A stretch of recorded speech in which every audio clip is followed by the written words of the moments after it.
Hello, everyone, and welcome back to my channel. This week we had the finale of Attack on Titan, and man, that was a heavy hitter.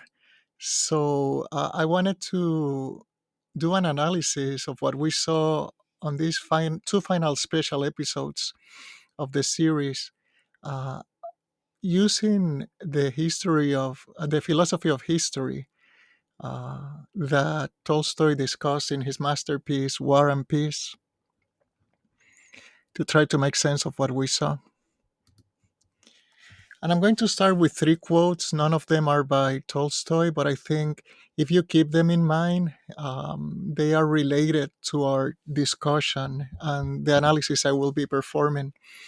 The first one comes by Dostoevsky, another Russian author who wrote what I consider to be, together with War and Peace, the two greatest works of literature in history, War and Peace by Tolstoy and Brothers Karamazov by Dostoevsky. And in that book, one of the characters says, uh, and that we are all responsible to all, for all, apart from our own sins. You were quite right in thinking that, and it is wonderful how you could comprehend it in all its significance at once. And in very truth, so soon as men understand that, the kingdom of heaven will be for them not a dream, but a living reality. So, what Dostoevsky is saying here is something that he also spoke in his personal life. He had these episodes of what he considered to be illumination, which generally happened before a seizure. He was an epileptic. And in those moments, he saw the interconnection of all the actions of all people, resulting in what we see as the final result of social conditions and historic events. And what he's saying here is that we are all responsible in creating the world that we live in. The second quote comes from Tolkien via Gandalf when he says, "Some believe it is only great power that can hold evil in check. But that is not what I have found. I have found that it is the small, everyday deeds of ordinary folk that keep the darkness at bay, small acts of kindness and love." And the final quote comes from The Little Prince when the king, who is describing the extent of his power and authority, tells the little prince, quote, "If I order a general to change himself into a seabird, and if the general did not obey me, that would not be the fault of the general. It would be my fault," unquote. So what we see here is the limitations of authority, that even an all-powerful figure cannot bend reality to his will. So what were Eren's actions in this finale? And I'm going to be talking specifically about the anime version. I have not read the manga, so I cannot comment on the differences. What he wanted to do here was to kill 80% of humanity so that the forces on both sides, whatever is left of humanity outside of the island and the people of Paradise, are equivalent, s- in order to avoid a one sided retaliation war.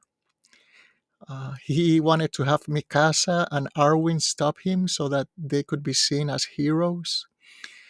And what we'll be trying to answer here is, did Eren have a choice in the first place? How free was he in his actions? And also, would history have been any different if Eren wasn't even born? Was this world destined to experience this fate? So War and Peace was published as a book in 1869, and the context of the story is set during the Napoleonic Wars, Napoleon's invasion of Russia. And it's an interesting book because while it tells the story of its characters and protagonists, uh, sometimes it breaks with the story and goes into philosophical discussions of the nature of history.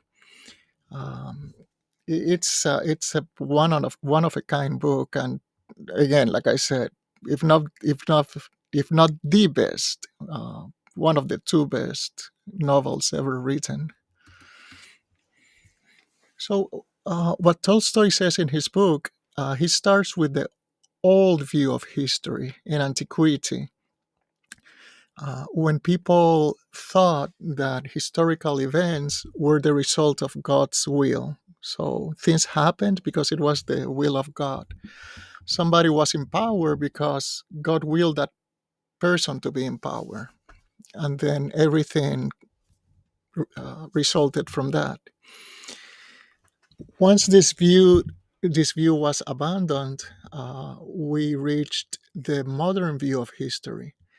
And the modern view of history is to take specific causes, such as embargoes, the ambitions of a leader, errors of diplomacy, and so forth. And Tolstoy argues that these reasons may appear sufficient to the contemporaries of the events, but in time it is clear that they are not sufficient as an explanatory cause of historical events. Tolstoy's own view of history and what moves history and what causes historical events is that history is the sum total of the actions of all the people involved in the events. The historical facts are the unavoidable result of the interaction of thousands of interactions at the macro level and millions of causes at the micro level. So, macro between institutions and countries, micro, the lives of everyday people. So, starting on how people act at the individual level, all that gets added up, and then eventually you see the final result, which is the historical events. So, instead of taking the top to bottom view of most historians, where events are caused by leaders and put into action by powerful people, Tolstoy takes a bottom to top view of history where it is the actions of everyday people and how those add up and the resultant force of those interactions that causes the historical events and put the leaders into their powerful positions in the first place. To explain this further, Tolstoy uses an analogy of the analysis of movement. He says that human intelligence is unable to understand the absolute continuity of movement and therefore arbitrarily isolates what actually are inseparable movements. And this causes paradoxes. So, for example, there's a well known paradox, which is Achilles and the turtle. If Achilles is racing a turtle and the turtle starts with any sort of advantage, and we break down the analysis of movement into pieces, we'll come to the conclusion that even if Achilles is 10 times faster than the turtle, he will never reach the turtle. Because if we break down this first interval, whatever gap Achilles closed, the turtle moved 1/10 of the distance that Achilles covered. And therefore, Achilles will progressively close the distance even to an infinitesimal amount, but the turtle will always be adding 1/10 of the distance that Achilles covers and therefore will always be ahead. This is obviously not what happens in reality. And the way to overcome this paradox is to make an analysis of the movement as a continuity instead of breaking it up artificially in these steps. And this is what eventually mathematicians and physicists were able to do with the invention of integral calculus. I'll give you another example. It's pretty easy to calculate the area of a regular figure. So take a rectangle, you multiply length by width. If it's a square, so it's two equal sides, a times a. That's easy. But it's not so easy to calculate the area of an irregular figure. One way to do it, though, is to break down this figure into smaller geometrical shapes that are regular in nature. So, see here, all these green squares are regular in nature, so you can calculate the area for each and add it up, and you already have the area of this part right here. The problem is that at the borders, you still have irregular figures that then you're kicking the can down the road, but you still have to calculate the area of these pieces to have the area of the total figure. So the way to go around that is to um, break down these figures in even smaller pieces. So you have again regular pieces that you can easily calculate the area for, and then eventually you can calculate the area for the whole piece. If you make the pieces small enough, if you have enough of them, if you have an infinite number of them, then it's reasonable to assume that all of them will have a regular shape, and therefore you can calculate the area of what was originally an irregular figure. And this is what this formula is saying. You're adding, this is a symbol for summation, you're adding all the little pieces from 1 to n, where n is infinite. So you're making an infinite number of them. Calculate the area and add them up. Now, instead of doing that, instead of actually breaking down an infinite number of pieces, you do it in one step by calculating the integral of the function that defines the figure. And this is what Tolstoy is saying. Tolstoy is saying, um, if we go back and try to break down history artificially, like a historical event, a war, the Great World War One started in 1914 because of these events. He says that's artificial because those events were derived from another set of events that were derived from another set of events, and that goes to infinite. Keep going back, and you have to take into account all of those factors. So instead of doing that, let's analyze history as a continuum. I think the right way to do it, says Tolstoy, is to do it in one step, by integrating, adding up. Instead of these geometrical figures, we would be adding up the wills and the actions of every single person that lives in that historical event at any single time. Of course, we don't have the mathematics to do that. This is a theoretical postulate. But at least he says it keeps in check how real the usual historical analysis is. It gives you a measure of skepticism about it, until someday we can develop this math, if we ever get there. Probably we won't, but who can tell? So again, what are the rules of War and Peace? You can call them rules. Tolstoy called them laws. You can call them principles. What is he saying here? He's saying that history is the result of an infinite amount of human wills and happens in continuity, not in isolation. Historians break up this continuous movement into arbitrary units in order to analyze it. They try to find a point of origin, they concentrate on the actions of a leader, and so forth. And he's proposing the alternative, which is to take for our analysis the infinitesimally small unit of the action, which is the will of the individual man, and then integrate those, find the total sum of those infinitesimal units. And the sum total of human wills produces the leader and then makes him fall. So again, his vision of history goes from bottom to the top instead of from the top to the bottom. And that brings us to our first consideration about Eren. and Eren, as a product of his time and place, he was born in this particular historical context, which was the result of centuries of fighting and survival and oppression.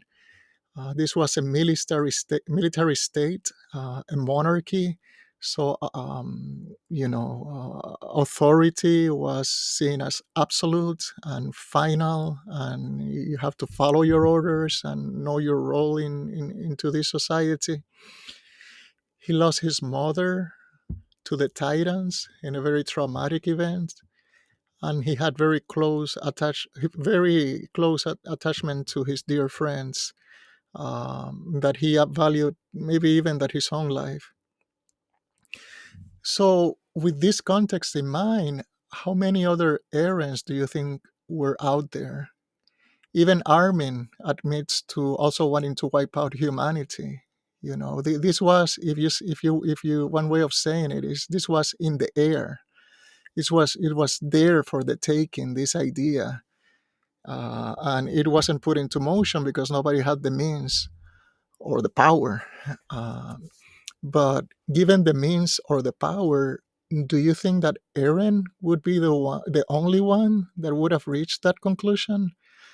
Um, I think Tolstoy is saying that it's not. This atmosphere was created by centuries of history, leading to the interaction of the attitudes and actions of all the people living in paradise at the time. That created this reality.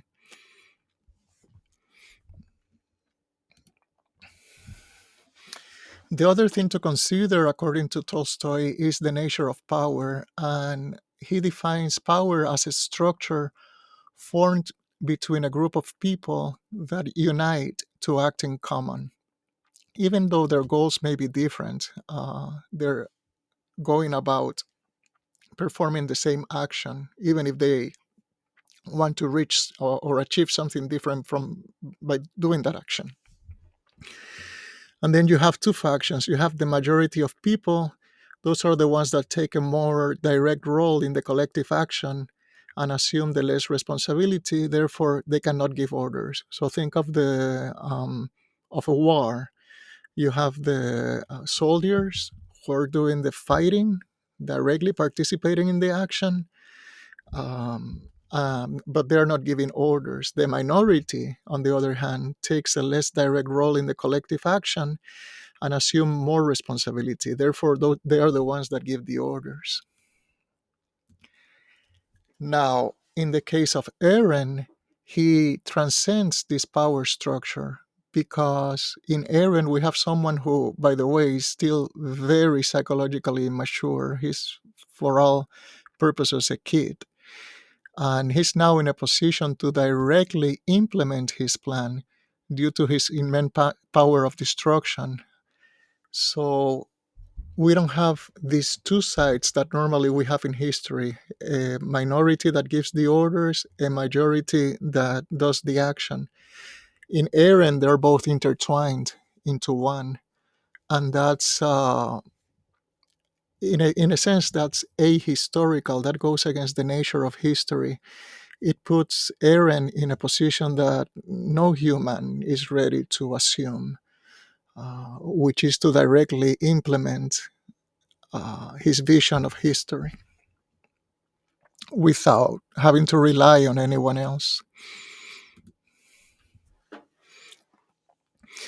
And then we have what Tolstoy called the law of the coincidence of causes, where thousands of small reasons add up to produce what is perceived as great historical events. This goes back to the view of history as a continuity, or the analysis of history as being continuous instead of breaking it up into little pieces. The implication is that the actions of the leader are as involuntary as the actions of any soldier that goes to war due to a whim of destiny. And here Tolstoy gives the example of Napoleon. Napoleon put his greatest amount of time, planning and effort in the invasion of England, and that never happened. He was never able to implement that plan. On the other hand, he considered it advantageous to have Russia as an ally, but what ended up happening was that he eventually invaded Russia. So, how come if Napoleon, as historian tells us, if he's such a powerful figure and he was the one that put into motions all these events, he never did what he wanted to do, which was to invade England, and ended up doing what he didn't want to do, which was to have Russia as an enemy? And Tolstoy says, listen, the only executable orders are the ones that are congruent with the continuity of events. So the king is actually the slave to history. He's a cog in a wheel.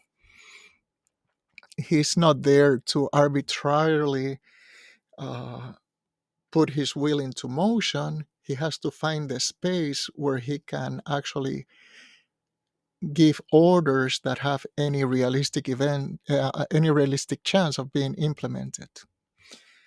And I think this is what Eren means when he says that he's a slave to freedom. And I have four quotes here of things that Eren said after doing what he did.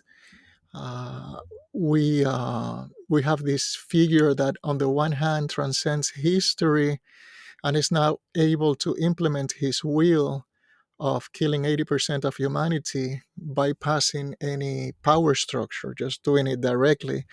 And still, he's saying things like, I had no choice. I do not want to die or leave you guys. My head has become a total mess. And I don't know why I did this. I just wanted to do it. So even Eren, which intertwines and unites um, the structure of power all into one, he feels like he's a slave to freedom, which is what Tolstoy called he's a slave to history. How can this be? Well, Tolstoy says that there is a coexistence of freedom and determinism in every action. On the one hand, reason, logic expresses the laws of necessity, but consciousness expresses the essence of freedom. What that means is that when I act, my action is always perceived by myself to be the result of free choice, but in reality is constrained by any sort of any number of variables. So he gives the example of moving your arm up and down. You may decide all of a sudden to move your arm up, and you feel like you're freely choosing that. But if you think about it, you moved it in the direction that your joint allowed it to move. You didn't move it arbitrarily in any weird direction against the laws of anatomy and physics. So you're constrained in your freedom. Tolstoy says that a person lives consciously for himself, but serves as an unconscious instrument for the historical purposes of humanity. So in your everyday life, you're going about thinking that you're making these free choices, but at the same time, because you're in a context and connected to friends and family and work and society and any number of historical constraints, you're serving as an instrument for the movement of history. So history, or the unconscious life, takes advantage of each movement in the life of a king as a tool for its own purpose. So we see again the concept of being a slave to freedom or a slave to history. So we have this spectrum here where A would be a purely necessary action, B would be a purely free action. A purely necessary action, in order to be understood as such, requires the knowledge of an infinite number of spatial relations, infinite time, and infinite series of causes. Whereas a purely free action would have to be outside of time, space, and causality.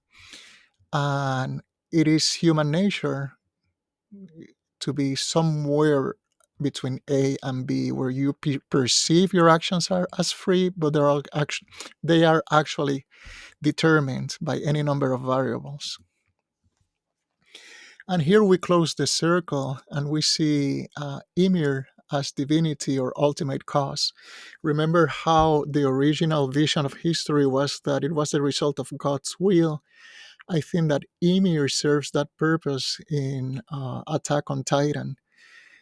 And Eren suspects as much when he tells Armin that, quote, the outcome that Mikasa brought about is what I kept moving forward to reach, unquote. So the elimination of the Titans from the world, which was Ymir's goal in order to put an end to 2,000 years of suffering. So behind all of Eren's actions, there was a bigger power that was moving him unconsciously, causing his actions to drift to a particular direction without him even understanding why he was doing the things that he was doing. And this was Ymir, that in Attack on Titan goes back to the original view of history as the ultimate cause, as divinity, or the greatest power putting into motion the historical events.